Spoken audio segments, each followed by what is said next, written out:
وحده لا شريك له Rasul allazi la nabiyya ba'dah amma ba'd. Wa qala Allah ta'ala fil Qur'anil azim, a'udzu billahi minasy syaithanir rajim. Ya ayyuhalladzina amanu irka'u wasjudu wa'budu rabbakum waf'alul khaira la'allakum tuflihun. Al-ayah surah Al-Hajj ayat ke-77. Hadirin ikhwatu iman yang sama-sama mengharapkan ridho Allah Subhanahu wa taala.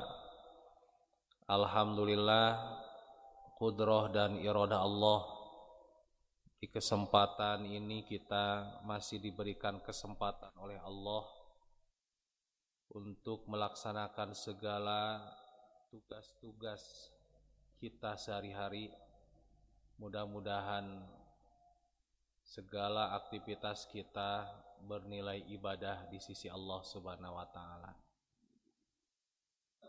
Dan tentunya dengan kesempatan inilah kita pun masih diberikan pula kesempatan usia, terutama mudah-mudahan kesempatan usia juga sehat kita, mudah-mudahan ini pun menjadi ladang-ladang amal soleh kita. Di dalam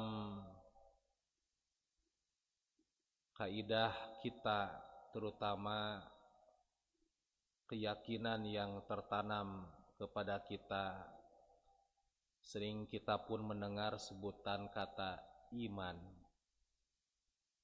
Orang yang beriman disebut pula adalah mukmin.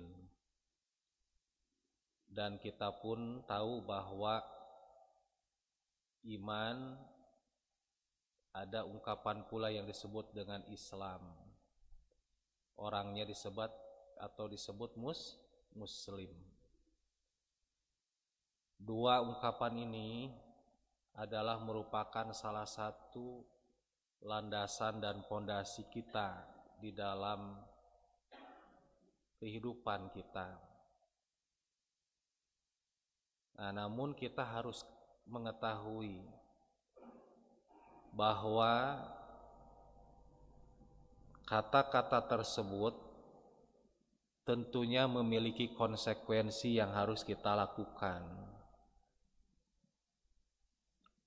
Dan konsekuensi itu adalah merupakan kewajiban kita untuk mengamalkannya dalam kehidupan kita sebagai orang yang mukmin atau beriman, dan tentunya adalah konsekuensi ketika kita menjadi seorang muslim. Yang pertama itu bahwa ungkapan itu bisa disebut atau yang dikatakan ismun, sebutan.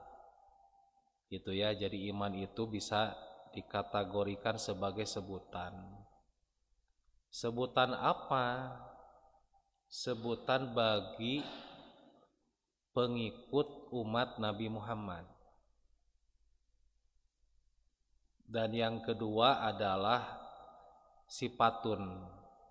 Sifat pengikut Nabi Muhammad itu tentu adalah dengan ciri-ciri keimanan tersebut. Nah, dua ini yang tidak bisa dilepas. Begitu pula Islam, sebutan atau muslim sebutan, dan tentunya ada ciri-ciri keislamannya.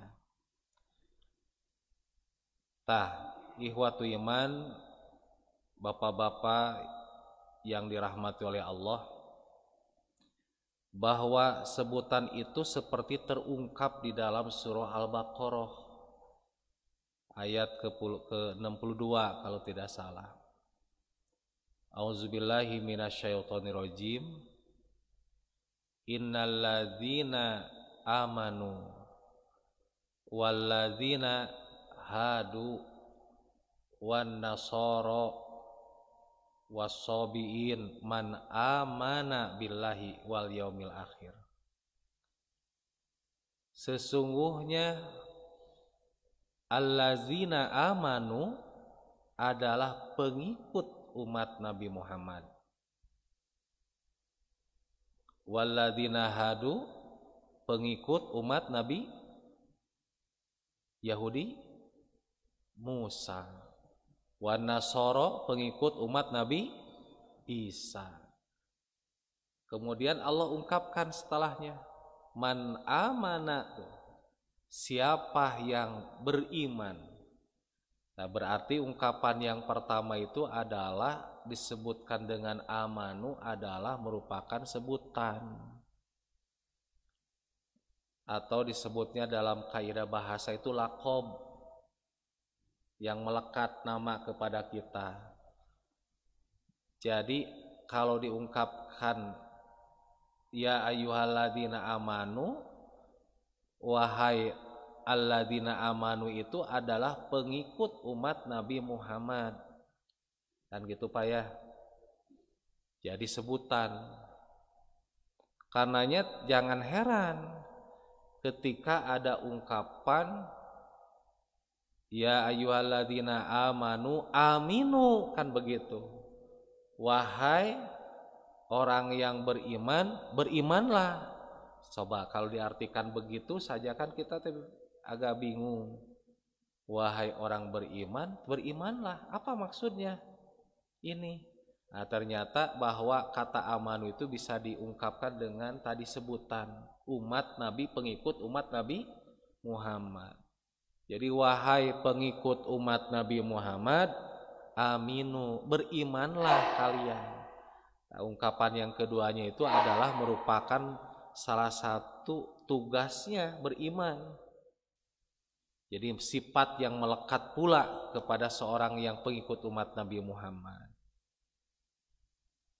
Karenanya ikhwatu iman yang dirahmati oleh Allah, karena itu antara tadi keimanan dan keislaman itu merupakan sebuah sebutan. Pengikut umat Nabi Muhammad itu adalah orang-orang yang memiliki ciri-ciri yang diantara keyakinan atau ciri-ciri keyakinannya itu adalah apa saja. Nah, inilah yang harus kita pahami bersama. Jadi sebagai pengikut umat Nabi Muhammad itu seperti apa? Nah, inilah salah satu memahami tentang masalah iman. Karena itu ungkapan juga dikatakan seorang yang Islam pun, itu pun salah satu bagian sebutan bagi seorang yang Muslim. Yang seperti apa? Salah satunya adalah syahadat tadi, mengakui, membenarkan dan tentunya beriman kepada tauhidullah, ketauhidan. Karenanya pun tanpa. Jadi apakah seorang Muslim itu sebutan bagi khusus pengikut Nabi, umat Nabi Muhammad? Tidak. Bisa kepada pengikut Nabi Muhammad, bisa pengikut kepada nabi-nabi sebelumnya, pada umat terdahulu. Asalkan mereka bertauhid kepada Allah. Makanya dalam surah Al-Hajj di ayat-ayat terakhir Allah sebutkan millata abikum Ibrahim. Milah bapak kalian itu adalah Ibrahim. Itu yang seperti apa? Itu ya Pak ya, milah sebagai jalan atau sebagai salah satu ya tuntunan.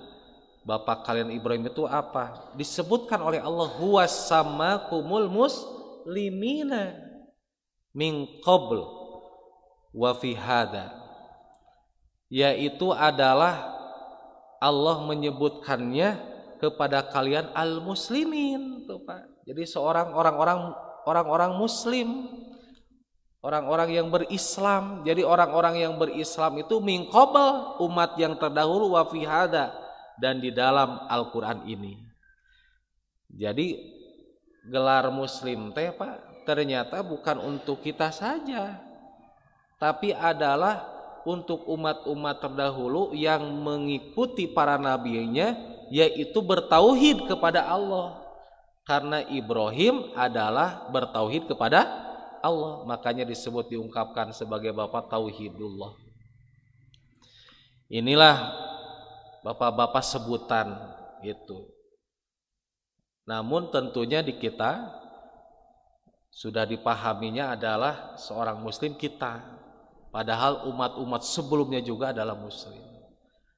Karena memang Allah pun menegaskan wala tamutunna illa wa antum muslim. Jadi janganlah kalian wafat kecuali dalam keadaan berserah diri kepada Allah.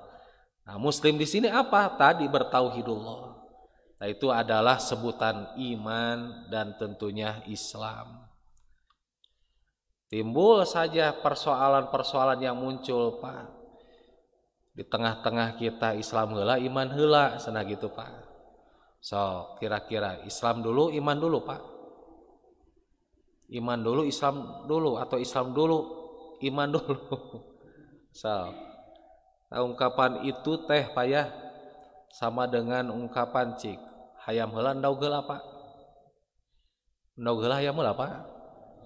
Hah? Ya, tergantung melihatnya seperti apa. Bisa hayam dulu, bisa endog dulu, kan begitu Pak ya. Hayam heula cenah. Ari hayam di mana? Ti endog. Endog heula, ari endog di mana? Di hayam. Model gitu Pak itu teh pertanyaan teh. Karena Islam dan iman ini adalah salah satu yang tidak bisa dipisahkan. Tergantung melihat. Dan suatu ketika Pak Allah sebutkan di dalam firman-Nya, ya ayyuhalladzina amanu udkhulu fisilmi kaffah. Wahai orang yang beriman tadi Pak ya, udkhulu fisilmi kaffah, masuklah kalian dalam keislaman secara kaffah. Cik, ayat ini iman dulu Islam dulu. Wahai orang yang beriman, masuklah dalam keislaman. Iman dulu, Islam dulu. Iman dulu disebutnya apanya? Baru Islam. Tuh. Tapi ketika nanti dilihat dalam surah Al-Hujurat, wa qalatil a'rabu amanna. Orang Arab menyebutnya adalah amanah, kami telah beriman. Berarti iman dulu apanya? Qul lam tu'minu walakin qulu aslamna, katakan oleh Muhammad bahwa mereka tidak beriman walakin qulu aslamna, akan tetapi aslamna sudah Islam. Cik iman heula Islam dulu eta. Islam dulu nya tuh. Jadi tergantung Pak. Di dalam hal ini bisa iman, bisa Islam kan begitu. Tapi hakikatnya dua-duanya tidak bisa dipisahkan bagi kita. Karena tadi sebutan Paknya, sebutan. Nah, yang terpenting itu bukan terkait dengan tadi sebagai sebutan saja. Ada yang paling utama bagi kita sebagai pengikut umat Nabi Muhammad. Nah, ini Pak. Apa? Tadi disebutkan dalam surah Al-Hajj ayat ke-77. Wahai orang-orang yang beriman, ya ayyuhalladzina amanu, wahai para pengikut umat Nabi Muhammad. Nah, ini Pak, apa? Yaitu Allah dengan tegas mengatakan, irka'u wasjudu. Yang pertama, bahwa sifat dari keimanan itu seorang mukmin yang harus melekat dalam dirinya adalah irka'u wasjudu, ruku'lah, sujudlah. Kan itu begitu Pak ya. Yang kedua, wa'budu rabbakum, beribadahlah, sembahlah oleh kalian Rabb kalian, totalitas. Yang ketiga, waf'alul khaira, dan berbuatlah kalian kebaikan-kebaikan. la'allakum tuflihun, agar kalian menjadi orang yang beruntung. Jadi kalau kita ingin disebut seorang pengikut Nabi Muhammad, dan pasti orang pengikut Nabi Muhammad itu akan beruntung, ciri-ciri inilah yang harus ditegakkan di dalam kehidupan kita sebagai orang yang beriman, Pak. Lain ieu mah sebutan hungkul mukmin, tapi dalam kehidupan kita sehari-hari bertolak belakang, jauh daripada ciri-ciri yang Allah sebutkan tadi. Bahkan pun tanpa ciri ini menjadi identitas yang harus melekat, yang harus terlihat, menonjol di dalam kehidupan kita. Satu tadi apa Pak? Irka'u wasjudu. Rukulah kalian, sujudlah kalian. Kira-kira Pak punten, ini mas secara umumnya saja. Kalau diungkapkan rukulah kalian, sujudlah kalian, yang tergambar naon kira-kira Pak? Apa Pak? Salatnya. Tuh kan gitu. Margi dina salat aya ruku, aya sujud. Tapi apakah salat itu ruku sujud saja Pak? Apakah salat ruku sujud saja Pak? Tidak. Pan ada takbiratul ihram. Itu ya, ada i'tidal, ada tahiyat, ada salam. Tapi ketika kita mendengar ruku sujud, tergambarnya adalah sholat. Begitulah pemahaman kita. Tidak salah. Tapi kalau menyebutkan ruku saja, kira-kira pasti disimpulkan sholat. Menyebutkannya ruku saja, pasti tergambarnya sholat Pak? Tidaknya. Kenapa? Karena ada orang yang ruku. Setelah itu tadi ditanya, kenapa ruku? Nyeri cangkeng. Tuh, aya nu ruku karena gara-gara nyeri cangkeng. Pak ya, tidak enak ini, apa namanya Pak? Kemudian, kenapa ruku? Nyidik-nyidik itu teh cincin, tetapi teh kotok gitu. Kenapa ruku kan begitu Pak ya? Jadi, orang ketika menyebutkan ruku tidak langsung tergambar sholat. Begitu pula hanya menyebutkan sujud saja. Kalau orang sujud langsung disebut sholat Pak? Orang sujud langsung disebut sholat. Begitu tidak Pak? Tidak. Kenapa sujud?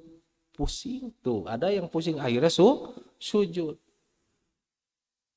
Ada juga mengungkapkan sujud syukur, bersyukur kepada Allah, kan begitu. Tapi ketika diungkapkan ruku dan sujud, tergambarlah oleh kita sholat. Subhanallah Pak. Berarti menunjukkan bahwa Pak, sholat ini harus betul-betul diperhatikan. Karena Allah sebutkan sebagai ciri orang yang mengikuti umat Nabi Muhammad, sholat Pak. Sholat Pak. Pak Nabi jadi menuju apa namanya di akhir hayatnya itu kan sholat Pak. Diperhatikan umatku tentang sholat.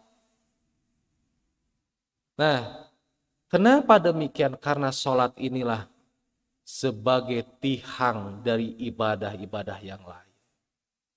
Ini coba bangunan bisa kokoh begini, kira-kira Pak kalau tidak ada tihang. Tidak ada tiang itu ada yang di tengah, ada yang di pinggir kan Pak ya. Kira-kira bakal kokoh selamanya begini atau cepat roboh Pak? Wah, bakal cepat roboh kalau tidak ada tihang. Itu gambaran contoh bangunan. Makanya tihang ini penyangga ini semuanya. Karena itu pantas kalau begitu Rasulullah menyebutkan as-sholatu imaduddin. Sholat itu tihangnya, nah kita menyebutnya agama apanya? Padahal tihang agama apa Pak? Tihang agama apa Pak? Sholat gitu? Bukan. Tihang agama Pak? Tihang agama mah iman itu Pak. Ya, iman. Kenapa? Karena kita tadi mendengar kata adin, karena memang terjemahnya juga adalah agama. Laras banyak agama. Pan ada inna dina indallahil Islam. Sesungguhnya agama di sisi Allah adalah Islam. Kan gitu. Itu adin artinya agama. Iya. Betul, Pak. Tapi tidak selamanya kata adin diartikan agama. Pan barusan sholat maliki yaumiddin. Coba artinya apa? Raja hari agama. Raja hari adin pembalasan tuh. Jadi adin itu bisa diartikan agama, ya inna dina indallahil Islam. Adin juga bisa diartikan pembalasan, maliki yaumiddin. Dan adin juga bisa diartikan yaitu apa? Ibadah. Terkait dengan tadi wa'budu, ya. Jadi sholat itu tihangnya ibadah. Ibadah apa? Ibadah saum, ibadah zakat, ibadah haji, ibadah umroh, dan yang lainnya. Tuh tihang, Pak. Pak dia ge bangunan. Penyangga apa ini tihang nate? Tihang na apa itu teh, Pak? Dak, lantai, kan gitu Paknya. Penyangganya macam-macam disebutkan.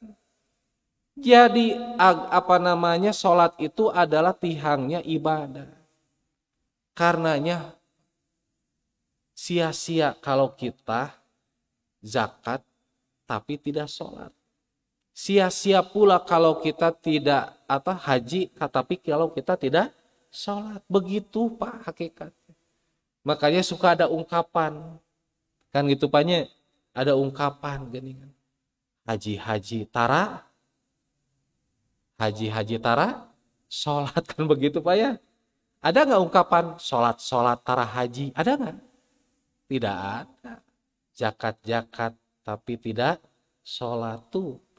Itu ungkapan-ungkapan yang di masyarakat karena memang sholat itu adin sebagai imaduddin, tihangnya ibadah yang lainnya. Karenanya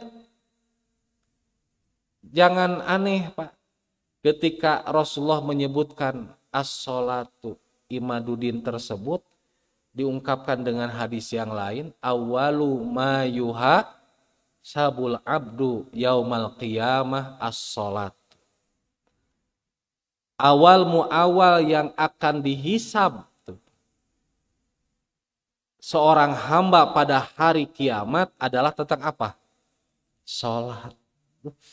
Ya Allah, betapa harus kita perhatikannya. Kenapa? Karena memang sholat itu sebagai tihang, dan yang paling tentunya kita menjadi motivasi kita bahwa dengan sholat itu semuanya awalnya dihisabnya adalah sholat dulu. Makanya kita harus betul-betul menjaga tentang sholat. Sholat yang bagaimana itu? Tentunya dalam sholat kehusuan itu bukan hanya yang sholat wajib saja.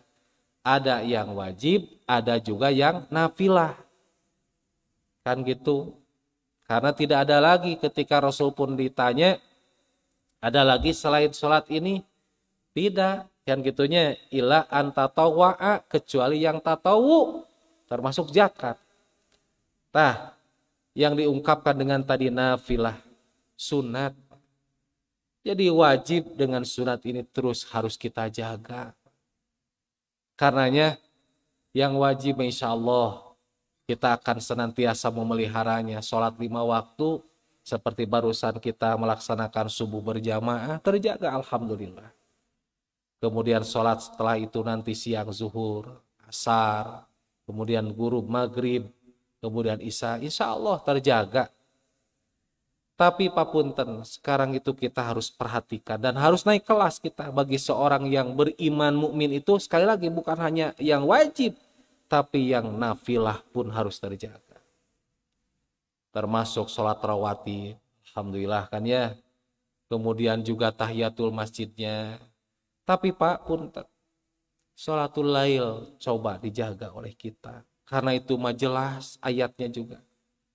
Allah menyebutkan tentang masalah sholat malam, fatahajjat, kan begitu Pak ya. Bertahajudlah kalian. Karena subhanallah Pak, terkait dengan masalah sholatul lail ini, mendapatkan keutamaan bukan hanya sekedar sholat saja kita mendapat pahala. Tapi Allah menyebutkan, samping tadi, warotilil Qur'ana tartila, menjaga sholat malamnya, nisful lail kan begitunya, akan bagaimana? Qaulan sakila. Fadilah yang akan kita dapatkan adalah qaulan sakila, ucapan yang sakila, berat.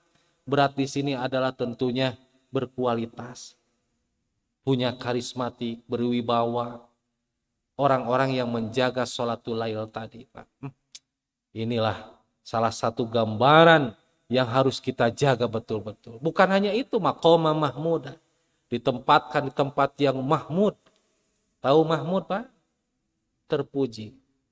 Gitu ya, terpuji. Kita akan mendapatkan tempat yang terpuji. Kira-kira Bapak pingin orang menjadi yang terpuji? Pan hoyong dipuji kan Pak ya? Nah ini akan dipuji oleh Allah. Di mana? Tentunya di dunia. Dan nanti pula adalah di akhirat. Maqama mahmudah. Bahkan ada tempat-tempat yang terpuji. Bahkan Allah sebutkan ketika keluarga kita, suami istri terjaga di dalam sholatul lailnya. Allah pun menyebutkan azakirin wazakiratu. Disebutkannya menjadi ahli zikir, Pak. Ternyata zikir itu bukan hanya lafziah saja, subhanallah, alhamdulillah, Allahu akbar, la ilaha illallah, la haula wala quwata illa billah, subhanallah wa bihamdi. Bukan hanya itu saja. Tapi ternyata menjaga sholat pun menjadi ahli zikir. Nikmat. Pak. Tahajud 7 wengi aya, Pak. Ngeri ya? Ya gitu teh gandingan. Padahal banyak kemudahan. Walaupun telat cik bisa gak sholat malam? Biasa. Hanya witir saja boleh. Lamun telat kasihangan ya. Duh, tos mepet jam 4 langkung pangintan. Karena nama setengah 5 langkung 5-nya. Gitu. Boleh silakan. Betapa banyak kemudahan ketika sholat malam. Bahkan Rasulullah itu Pak tidak mengabaikannya, kepada keluarga pun diingatkan tentang sholat malam ini.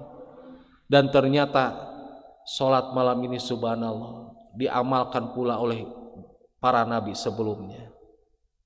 Jadi ikhwatu iman yang dirahmati oleh Allah, betapa mulianya terkait dengan sholat malam ini. Karenanya Pak, sholat adalah salah satu merupakan tiang. Bukan hanya yang wajib saja kita tegakkan, tapi justru yang sunat-sunatnya pun kita tegakkan, yang nafilah pun kita tegakkan, termasuk sholat malam tadi. Tuh Pak eta teh cobi kantos pajeng bojo dengan istri sholat malam ini mah, dan jangan-jangan can pernah ini mahnya. Sok toel ayo atuh urang salat wengi ieu manuel teh nu teu pararuguh wae.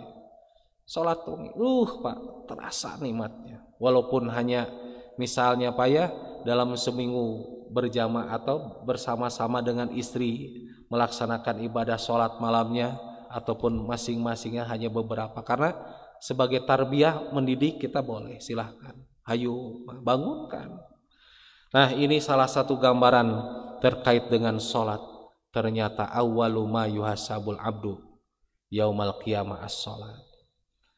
Kemudian Allah sebutkan yang kedua ciri orang yang beriman sebagai pengikut umat Nabi Muhammad adalah apa? Wa'budu rabbakum, sembah Allah kepada Tuhan kalian, yaitu Allah, betul-betul dengan ibadah yang totalitas.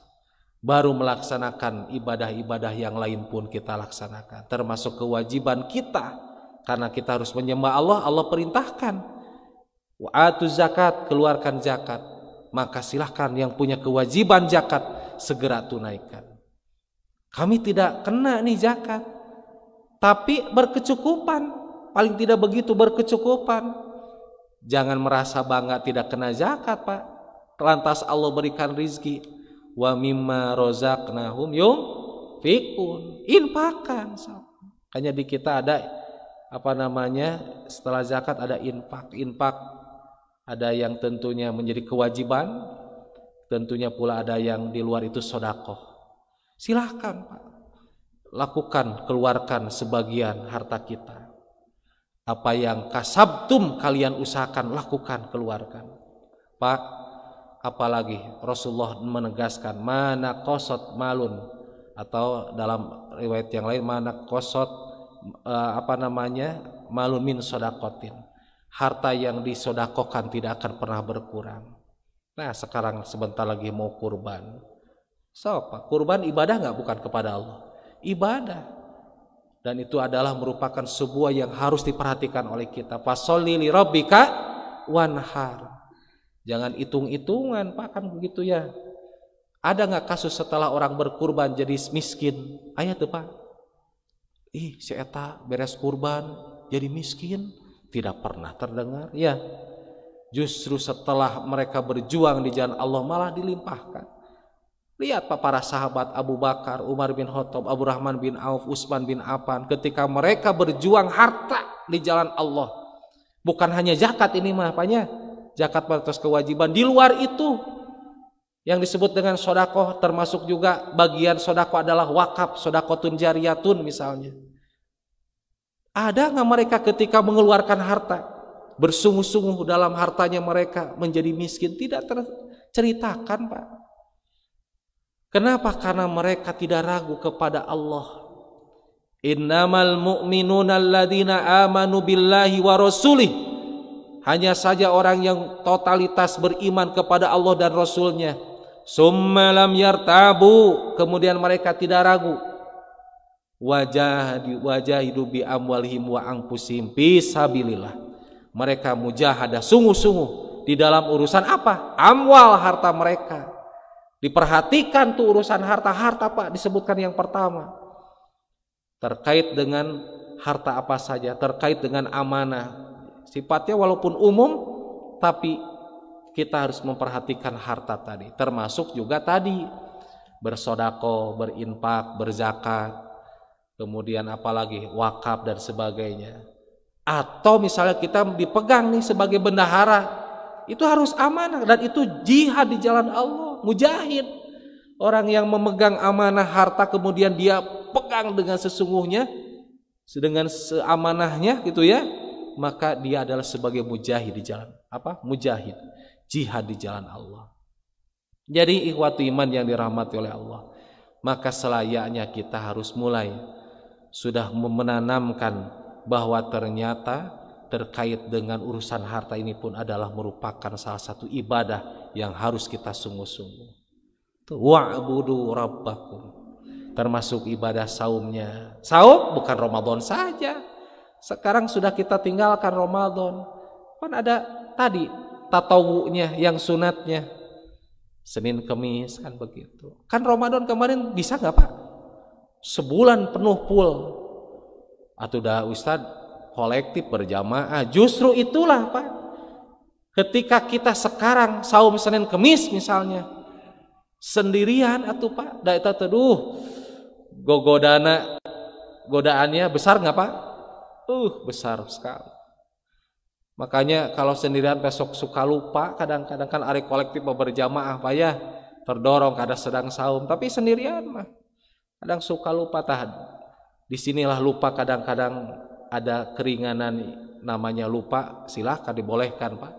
Bapak saum Senin Kemis,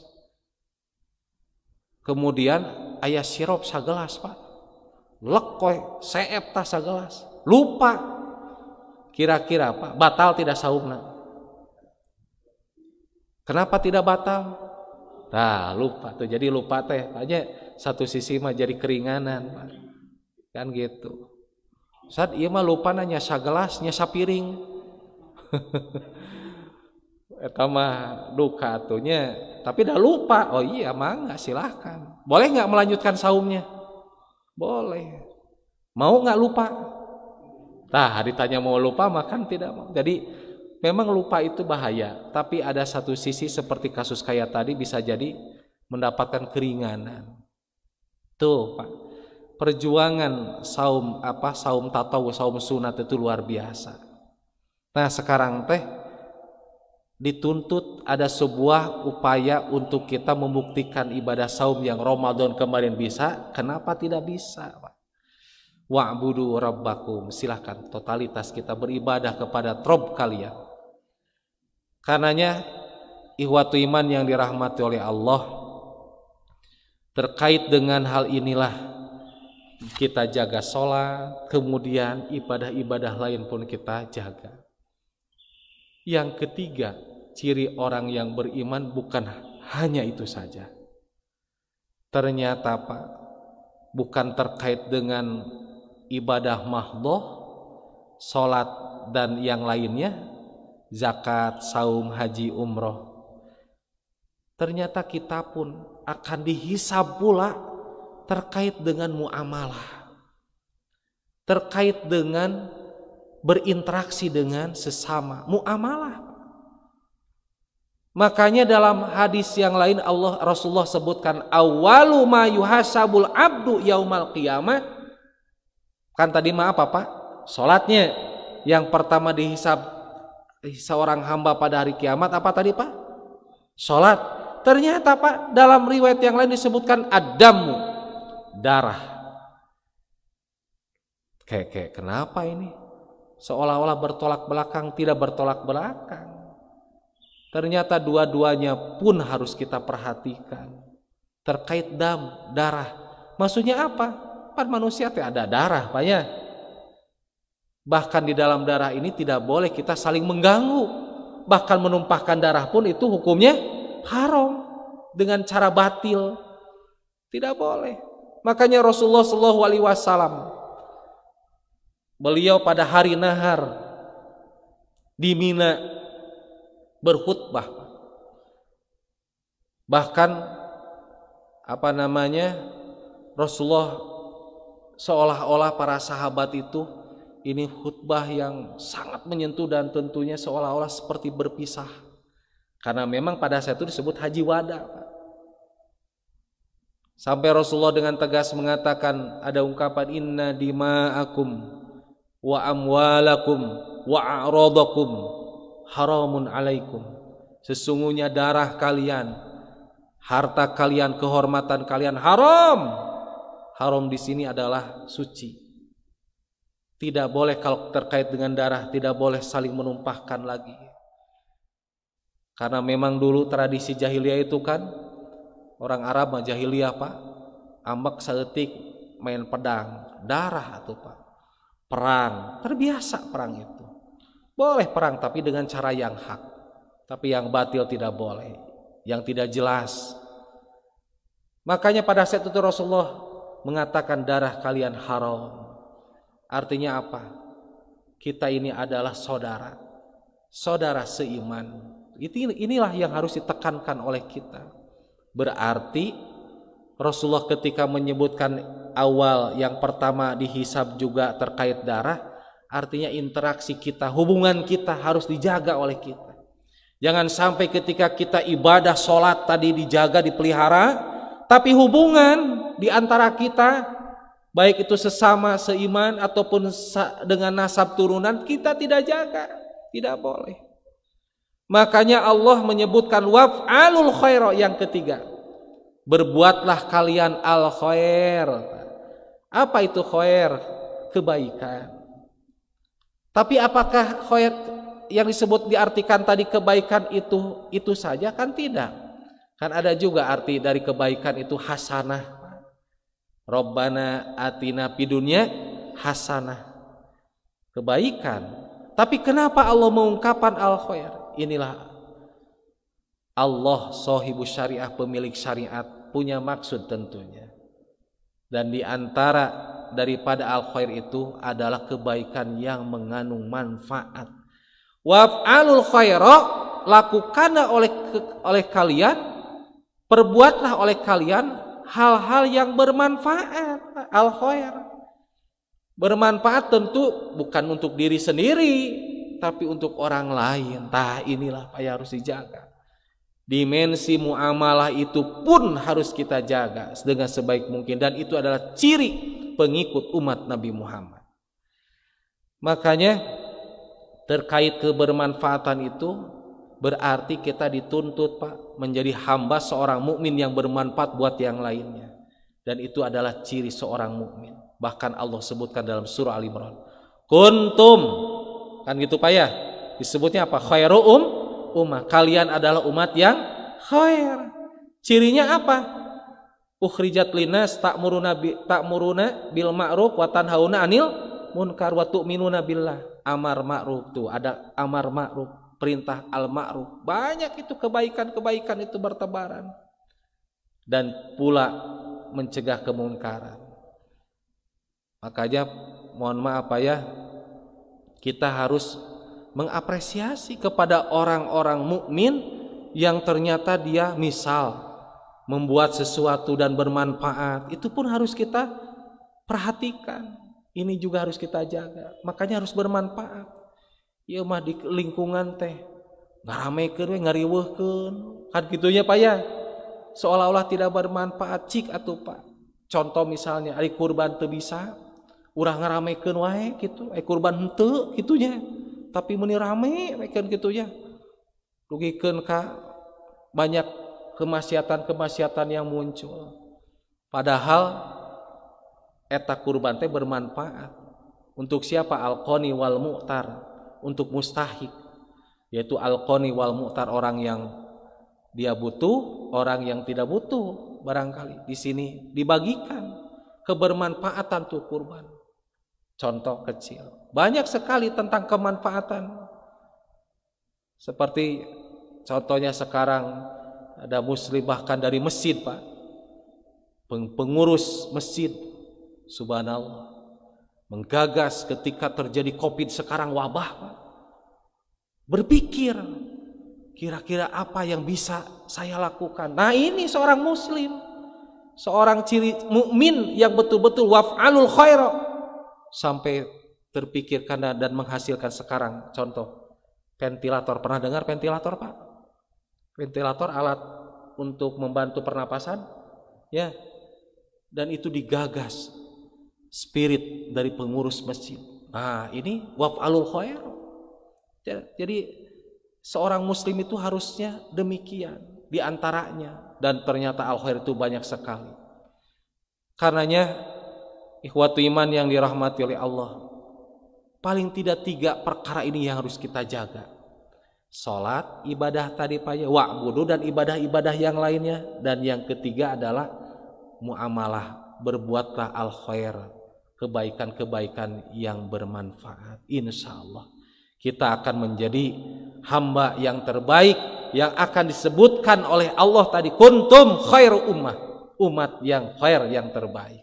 Mudah-mudahan ikhwatu iman semua dengan surah Al-Hajj ini terbimbing bahwa ternyata paling tidak 3 ini indikator seorang mukmin yang insya Allah yang akan menuju kepada keparipurnaan keimanan kita. Mudah-mudahan Allah memberikan kekuatan dan tentunya adalah menjaga kepada kita semua. Aqulu qouli hada wa astaghfirullah li wa lakum. Allahu yahudu bi aidina ila ma fihi khairul islam wal muslimin. Rabbana atina fid dunya hasanah wa fil akhirati hasanah wa qina azabannar. Assalamualaikum warahmatullahi wabarakatuh.